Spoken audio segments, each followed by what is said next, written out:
अस्सलाम वालेकुम कैंसेरियन, मैं हूं हारिस अज़मी, आपकी खिदमत में हाजिर हूं इस हफ्ते की प्रोफेशनल कैलकुलेशंस लेकर।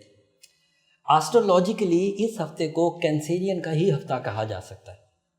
वैसे तो दीगर सितारे जो मैंने इससे पहले बयान किए, जब मैं उनकी कैलकुलेशंस कर रहा था तो वो भी रिवॉर्डफुल, वो भी बहुत अपनी मेहनत के समर हासिल कर रहे थे।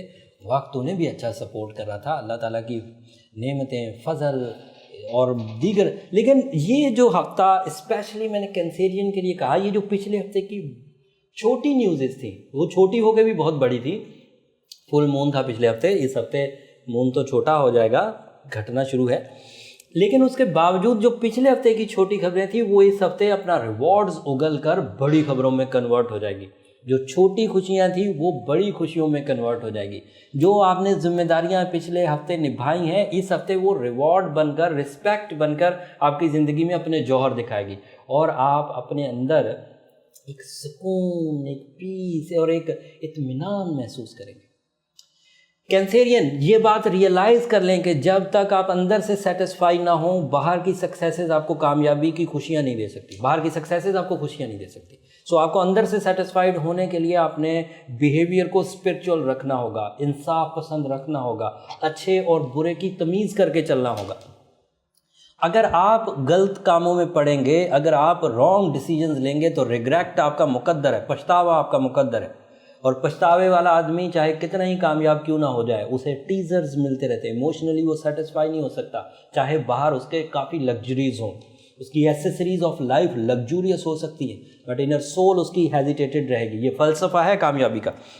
बहरहाल, this is also a week of successes, pleasures and money making. अगर आप रुपया पैसा कमाने के नए इकदाम करना चाहते हैं, रिस्क टेकिंग करना चाहते हैं, कंपटीशंस में हिस्सा लेना चाहते हैं, पार्टनरशिप्स करना चाहते हैं, दोस्तों को साथ मिलाना चाहते हैं, तो ये सारा हफ्ता आपके एग्रीमेंट्स का हफ्ता है। मुआहदे कर सकते हैं, कमिटमेंट्स कर सकते हैं। सोचने समझने से इन कमिटमेंट्स में और निखार पैदा हो जाएगा।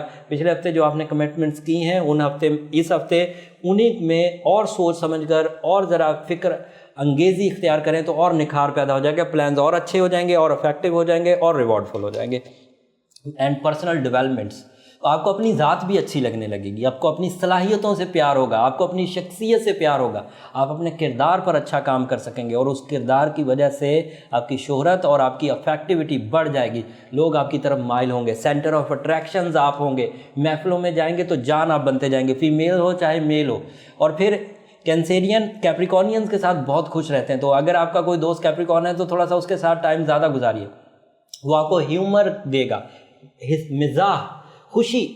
आपका अगर कोई दोस्त जेमिनाई है तो उसके साथ टाइम ज़्यादा गुजारिए, ये भी आपको एडवांटेजेस मिलेंगे। एहसास में इजाफे की वजह से दूसरों की मदद करने का जज्बा भी आपके अंदर बढ़ेगा एंड दूसरों की मदद जो अल्लाह ताला की खुशनुदी है उसकी वजह बनेगी। तो ये सिर्फ सितारों की चाल नहीं रही, अब इसमें मजहबी पस मंज़र भी आने लग गया। शक करने से गुरेज करना होगा। पिछले हफ्ते भी मैंने ये बोला था कि जब एहसास पैदा होते हैं तो कुर्बानी देना बड़े दिल वालों का काम है। जैसे कुर्बानी देते हैं बंदा फिर थोड़ा सा फील करने लग जाता है कि मैं इनके लिए इतना कुछ कर रहा हूँ, मैं इसके लिए इतना कुछ कर रहा हूँ। तो बड़ा ही कोई स्पिरिचुअल आदमी हो, बड़े दिल का आदमी हो जो देकर भूल जाए, वो ही बंदा कामयाब है, रूहानी तौर पर भी और दुनियावी तौर पर। तो देकर बहरहाल भूलना होगा, शक इख्तियार नहीं करना होगा कि मैंने सही जगह दिया है कि नहीं दिया है। आपका काम था देना और सहना, देता जा और सहता जा। अगर देता जा और सहते जा वाली फार्मूले पर आप काम करेंगे तो रिश्ते बड़े मजबूत होने जा रहे हैं और आपको फ़ायदा ज़रूर होगा। लाइफस्टाइल में कोई चेंज लाने की ज़रूरत नहीं है। You are productive, you are on track, आप टारगेट की तरफ जा रहे हैं। तो there is no need for any type of changes, कुछ करने की, इस तरह की करने की जिससे लाइफस्टाइल यकसर बदल जाए, ज़रूरत नहीं है। इसलिए जॉब स्विच करने से भी गुरेज़ा रहें, कारोबार की नौयत बदलने से भी गुरेज़ा रहें, अपने नज़रिया, जो दिमागी नज़रिया होता है, जो ओपिनियंस होते हैं, उसको भी चेंज करने से गुरेज़ करें। आयत करीमा कसरत से पढ़ा करें, ये आपके अंदर जो एहसास है उसे स्पिरिचुअल कर देगी। आयत करीमा कसरत से पढ़ने का जो मैं तलकीन करता हूँ, अक्सर लोग सवाल करते हैं कितनी तादाद में पढ़ना है, तो तादाद उसमें नहीं, कसरत का मतलब ये होता है कि जब जब टाइम मिले एहसन तरीके से करते जाएं। एहसन तरीके में मतलब बेहतरीन अंदाज से करें। बेहतरीन अंदाज में जब आपकी ज़ुबान इकरार कर रही हो किसी चीज़ का, तो दिल उसकी तस्दीक कर रहा हो, तो वो एहसन तरीका हो जाता है। ऐसा ना उधर आप क्रिकेट मैच देख रहे हैं और उधर आप आयत करीमा पढ़ रहे हैं, ठीक है उसका भी सवाब मिलेगा, लेकिन आपका दिल तस्दीक नहीं कर रहा था, आपका दिल कहीं और लगा हुआ था। As a Cancerian, ruby is the birth stone. It is not a birth stone, it is your booster, it is your tool of success, it is your fuel of success. So ruby ज़रूर पहनिए। Ruby birth stone भी है, protection भी देगा, हिफाजत। और ये जो नेगेटिविटीज़ आ जाती हैं सितारों में, इमोशंस में, कभी कोई सितारा अरूज पर आ गया तो उसकी वजह से कुछ अलग चेंजेस आ गए, कभी कोई सितारा नीचे चला गया तो उसकी वजह से डिसीजन ख़राब हो गए। तो जब रूबी आप वेयर करेंगे तो इससे हेजिटेशन नहीं होगी। रूबी बहुत अच्छा आता है ज़ैम्बिया से, मोज़म्बिक से, साउथ अफ्रीका से, ये अच्छे रूबी हैं। बर्मा से, बर्मी रूबी भी बड़ा मशहूर रहा, लेकिन आजकल बर्मा में से कुछ डेवलपमेंट्स हो नहीं रही। काफ़ी अरसे से आप देखें वहाँ कोई जंग वंग लगी हुई है और वहाँ से कोई डील्स हो भी नहीं रहे। मैं being owner of Astro Gems, बहुत अरसे से बर्मा साइड से कोई पैकेट या कोई लॉट ऑफ रूबीज़ आई नहीं है। बट जो पुराने बर्मीज़ अगर किसी के पास रूबी हैं तो वो अफेक्टिव है, आप पहन सकते हैं। कश्मीर का रूबी भी अच्छा होता है, लेकिन एज़ कम्पेयर टू मोज़म्बिक या काबुल ये फिर थोड़े स्लो हैं, थोड़े सस्ते भी हैं, लेकिन स्टोन सस्ते होकर भी सस्ते नहीं होते, अच्छे खासे महंगे होते हैं। तो इनको आप फल और फ्रूट की तरह सस्ते ना समझें, मतलब ये वो जेम्स एंड ज्वेलर, ये मतलब सोने की कीमत के होते हैं फिर भी उसके बावजूद। सो ये माइंड में रखिएगा।